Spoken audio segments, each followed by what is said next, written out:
नमस्कार, आप देख रहे हैं सिटी पोस्ट लाइव और मैं हूं आपके साथ हर्षिता प्रताप सिंह।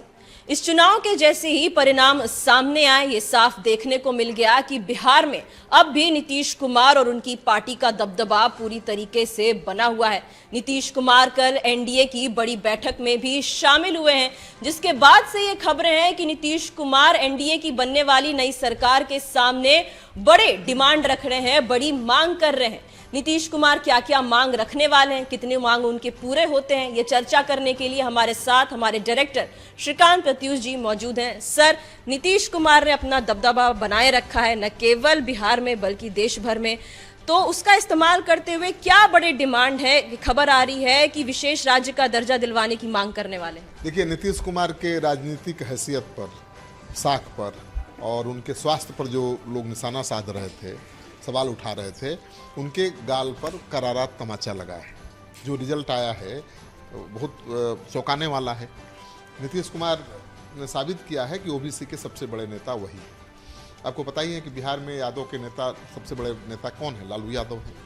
और अति पिछड़ों के, यानी पिछड़ों के नेता लालू यादव हैं, तो अति पिछड़ों के बड़े नेता नीतीश कुमार रहे हैं, आज भी हैं और हो सकता है कल भी रहें, क्योंकि कोई उम्मीद नहीं कर रहा था कि नीतीश कुमार का परफॉर्मेंस इतना बढ़िया होगा। और उनका परफॉर्मेंस बीजेपी से अच्छा है। बीजेपी 5 सीटों पर हारी है, नीतीश कुमार 4 सीट पर हारे हैं। तो परफॉर्मेंस तो पिछले चुनाव की अपेक्षा अच्छा नहीं है, लेकिन इस चुनाव में तो अच्छा है बीजेपी से। तो मुझे लगता है कि नीतीश कुमार सबसे बड़ा दबाव बना सकते हैं विधानसभा चुनाव कराने को लेकर, क्योंकि देखिए, नीतीश कुमार की पार्टी चिराग पासवान के द्वारा हर जेडीयू के कैंडिडेट के खिलाफ कैंडिडेट खड़ा कर देने के कारण 45 सीटों पर सिमट गई थी। चिराग पासवान तो अलायंस में थे नहीं, विधानसभा चुनाव अकेले लड़ रहे थे और जेडीयू के हर सीट पर उम्मीदवार खड़ा कर दिया था, और उसकी वजह से 80 विधायकों वाली पार्टी 45 पर सिमट गई थी।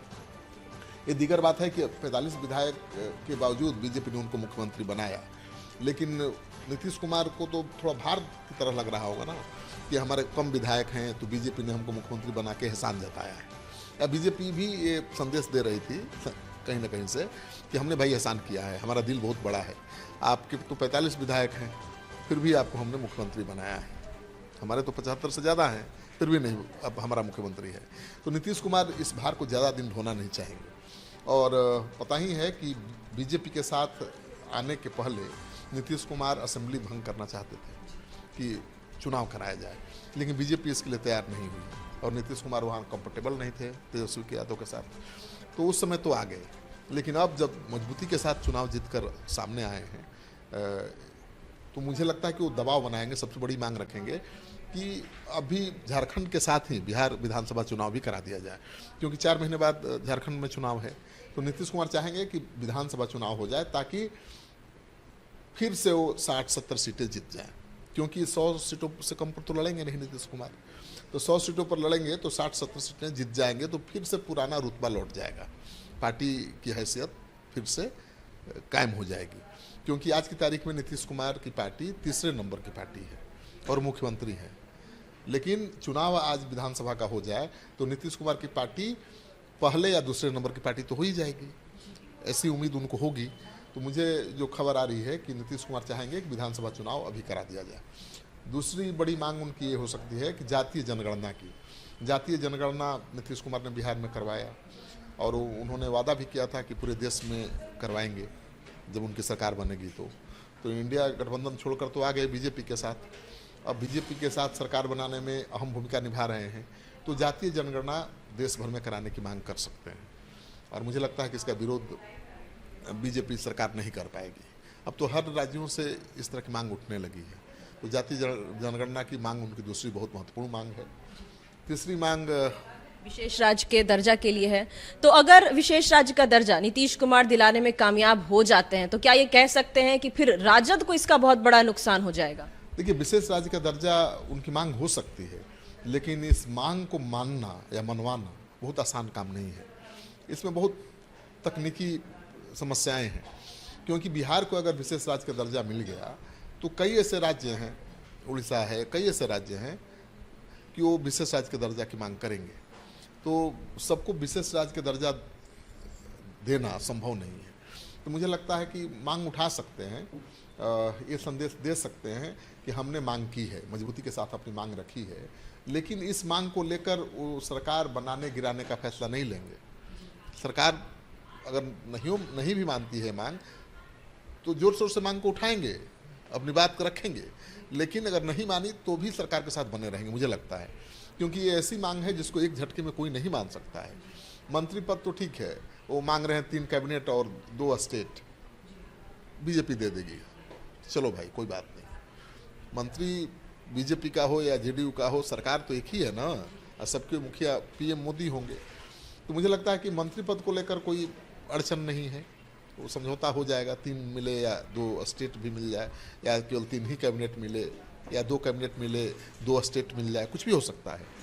तो उस पर ज़्यादा अड़चन नहीं है और उसके लिए सरकार को कोई खतरा नहीं है। लेकिन दूसरी मांग जो जातीय जनगणना की है, उस पर जोर दे सकते हैं नीतीश कुमार, और सरकार उसको मान भी सकती है।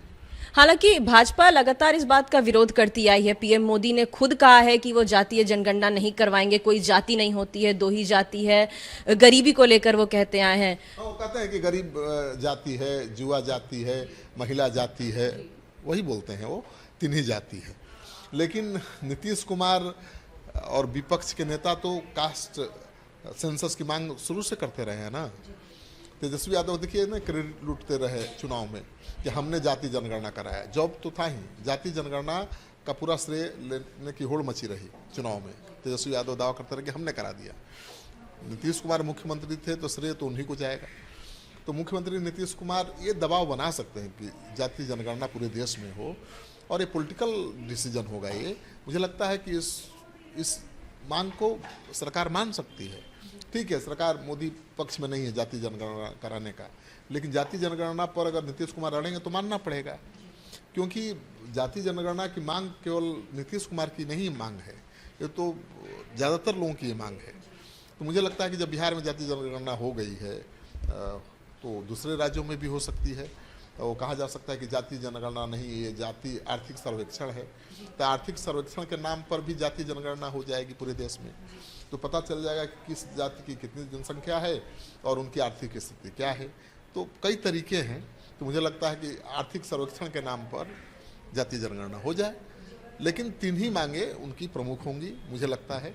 एक तो विधानसभा का चुनाव, जातीय जनगणना और बिहार को विशेष राज्य का दर्जा देने की मांग, और चौथी मांग तो बहुत छोटी है और स्वाभाविक है, वो कोई मांगेगा कि ज़्यादा से ज़्यादा मंत्री पद मिले, अच्छा विभाग मिले। मुझे लगता है कि कोई अड़चन नहीं है, सरकार तो बन रही है। 8 तारीख को शपथ समारोह हो रहा है। अब ये देखना दिलचस्प होगा कि मोदी के साथ कौन कौन पहले मंत्री पद की शपथ लेते हैं, क्योंकि कैबिनेट का विस्तार तो बाद में होगा। शुरू में तो 5, 7, 8 आदमी ही मंत्री पद का शपथ लेते हैं। तो चंद्रबाबू नायडू की तरफ से कौन लेता है? चिराग पासवान तो खुद सुप्रीमो है तो वही लेंगे उस पार्टी से। जीतन राम मांझी अकेले हैं, उनको भी मंत्रालय मिलेगा, पूर्व मुख्यमंत्री रह चुके हैं। और चुनाव में तो यही वो कन्विंस करते रहे गया के लोगों को, बोधगया के लोगों को, कि हम जीतेंगे तो कई फायदे हैं। मोदी जी पर्सनली उन्हें जानते हैं, वो पूर्व मुख्यमंत्री रहे, उनका कद बड़ा है, वो मंत्री बनेंगे और गया का विकास करेंगे। तो मांझी भी मंत्री बन सकते हैं, बनेंगे ही। तो मांझी भी शपथ ले सकते हैं मोदी जी के साथ। एक महादलित है ना भाई, चिराग पासवान दलित हैं, वो भी ले सकते हैं। मुझे लगता है कि आंध्र प्रदेश से जिसको रिकमेंड करेंगे चंद्रबाबू नायडू, वो लेंगे। यही 5-7 लोग प्रधानमंत्री के साथ मंत्रिमंडल की शपथ लेंगे, मुझे लगता है 8 तारीख को। और बाद में फिर बैठ के तय होगा कि किसको कितना मंत्रालय मिलेगा, किसको कौन विभाग मिलेगा, और उसके बाद कैबिनेट का विस्तार होगा। एक आखिरी सवाल सर, विधानसभा चुनाव की आपने बात की, कितने % चांस हैं कि एनडीए मान जाएगी, भाजपा मान जाएगी इस वक्त विधानसभा चुनाव कराने के लिए, क्योंकि राजद की ओर से भी जोरदार विरोध हो सकता है इसका? नहीं, राजद क्यों विरोध करेगा? मुझे नहीं लगता है कि हाँ, विरोध कर भी सकता है। देखिए, बीजेपी ही नहीं चाहेगी कि विधानसभा चुनाव अभी हो। बीजेपी चाहेगी कि विधानसभा चुनाव समय पर हो, क्योंकि बीजेपी को क्या जल्दी है? अभी तो मुख्यमंत्री नीतीश कुमार हैं और चुनाव होगा तो वो 5 साल के लिए कंटिन्यू कर जाएंगे।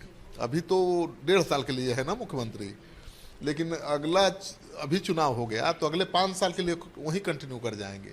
तो बीजेपी तो चाहेगी कम से कम बिहार में भी हमारा मुख्यमंत्री बने, लेकिन अब बीजेपी के लिए आसान काम नहीं है। क्या बीच का रास्ता निकलेगा इसमें? बीजेपी के लिए ये आसान काम नहीं है बिहार में अब अपना मुख्यमंत्री बनाना। अब सपना दूर की कौड़ी दिखाई दे रही है। पहले तो बीजेपी सोच रही थी कि नीतीश कुमार हो भी सकता था, लेकिन नीतीश कुमार का परफॉर्मेंस इतना बढ़िया है, अति पिछड़ों के बड़े नेता के रूप में अभी भी वो मौजूद हैं, तो मुझे लगता है कि उनसे लड़ेगी नहीं बीजेपी। और माइनस नीतीश सरकार नहीं बन सकती है। और नीतीश कुमार स्वस्थ हैं अगर तो आगे भी कंटिन्यू कर सकते हैं, या फिर अपनी पार्टी के किसी नेता को आगे कर सकते हैं। मुझे लगता है कि अभी नीतीश कुमार ही कंटिन्यू करेंगे। बीजेपी चाहेगी कि चुनाव न हो, ये पूरा टर्म पूरा करे, लेकिन अब नीतीश कुमार जी जब जीत पर अड़ जाएंगे तो फिर चारा नहीं है, क्योंकि नीतीश कुमार चंद्रबाबू नायडू जैसे चाहेंगे सरकार को नचाएंगे। अब पहले वाले मोदी की ठसक नहीं दिखाई देगी। मोदी जी पहले जैसा इंडिपेंडेंट स्वतंत्र रूप से कोई डिसीजन नहीं ले पाएंगे। कोई भी बड़ा डिसीजन लेने से पहले सहयोगियों को भरोसे में लेना पड़ेगा, और दोनों सहयोगी ऐसे हैं कि कभी भी कुछ भी कर सकते हैं। चंद्रबाबू नायडू, नीतीश कुमार दोनों का एक ही रिकॉर्ड है, ट्रैक रिकॉर्ड, वो कभी भी पाला बदल सकते हैं। स्पीकर पद की भी मांग कर रहे हैं चंद्रबाबू नायडू, आपको पता है ना, वाजपेयी की जब सरकार बनी थी तब भी उन्होंने ऐसा ही किया था, इसी तरह का बार्गेनिंग किया था। उन्होंने 6 मंत्रालय मांगा था और स्पीकर पद मांगा था, और स्पीकर पद बीजेपी को देना पड़ा था उनको। तो इस बार भी वो स्पीकर का पद मांग रहे हैं, केवल मंत्री पद ही नहीं मांग रहे हैं, बहुत बड़ी चीज़ मांग रहे हैं। तो मुझे लगता है कि दोनों नेताओं को साथ लेके 5 साल चलना, ये अग्नि परीक्षा है, लिटमस टेस्ट है मोदी की। आप सुन रहे थे हमारे डायरेक्टर श्रीकांत प्रत्यूष जी को। जहां नीतीश कुमार बेहद जरूरी है एनडीए के लिए, सरकार बनाने के लिए, तो वहीं नीतीश कुमार भाजपा के लिए एक चुनौती भी है। बड़े बड़े डिमांड सामने रख दिए हैं। कितने डिमांड पूरे होते हैं नीतीश कुमार के, ये देखने वाली बात होगी। फिलहाल इस खबर में इतना ही। अब आगे की खबरों के लिए देखते रहिए सिटी पोस्ट लाइव। धन्यवाद।